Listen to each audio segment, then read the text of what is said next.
हिमशिखरको मौनताभन्दा टाढा पृथ्वीको गर्भमा स्वर्णिम वैभवले सजिएको महल, ऐश्वर्य, सुख र सामर्थ्यको स्वरूप।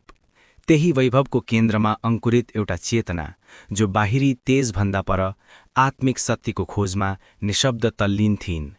माता पार्वती राजसी ऐश्वर्यको उत्तराधिकारी, यद्यपि आत्मा सधैँ सन्यासको दिशातर्फ उन्मुख। बाहिरी सौन्दर्यभन्दा पर तपस्या नै सौन्दर्यको सर्वोच्चता। स्वर्णमय प्रासादका भित्ताहरू केवल वैभवका प्रतीक मात्र नभई चेतनाका बन्धन झै अनुभूत हुन थाले।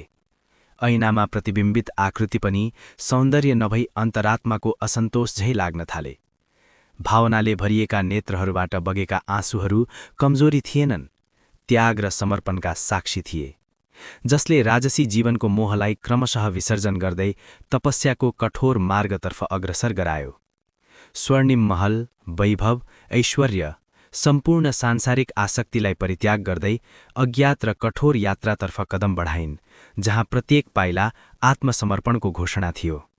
घना वनका छायाहरू, काँडाले भरिएका दुर्गम पथहरू र अनवरत चल्ने शीतल वायुहरू सबै अडिग सङ्कल्पका मौन साक्षी बने, जहाँ शरीर थाक्थ्यो तर चेतना अझ प्रज्वलित हुन्थ्यो।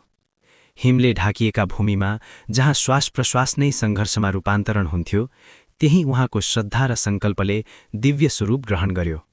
कठोरता नै तपस्याको वास्तविक परीक्षा थियो।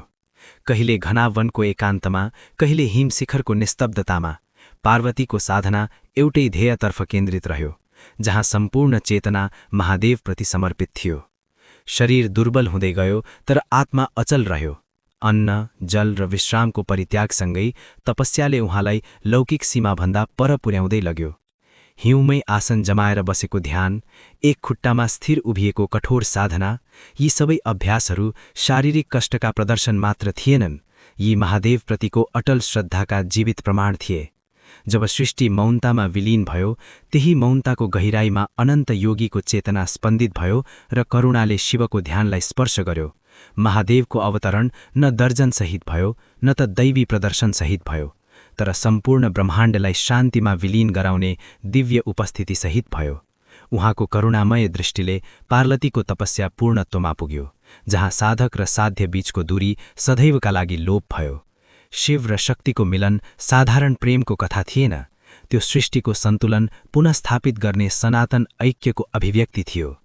आकाश पुष्पवृष्टिले सजियो, पृथ्वी आनन्दले कम्पित भयो र समग्र सृष्टिले शिवशक्तिको ऐक्यलाई स्वीकार गर्यो। कैलाशतर्फ उन्मुख त्यो यात्रा केवल भौतिक गन्तव्यतर्फको अग्रसरता थिएन, त्यो चेतनाको परम गन्तव्यतर्फको शाश्वत यात्रा थियो। यसैकारण स्वस्थानी व्रत कथामा यो आख्यान केवल स्मरण गरिँदैन, श्रद्धा, तपस्या र त्यागको सनातन प्रतीकका रूपमा पूजित गरिन्छ, किनकि जहाँ तपस्या हुन्छ त्यहाँ सिद्धि अवश्य प्रकट हुन्छ, र जहाँ साँचो समर्पण हुन्छ त्यहाँ स्वयं महादेव अवतरित हुन्छन्।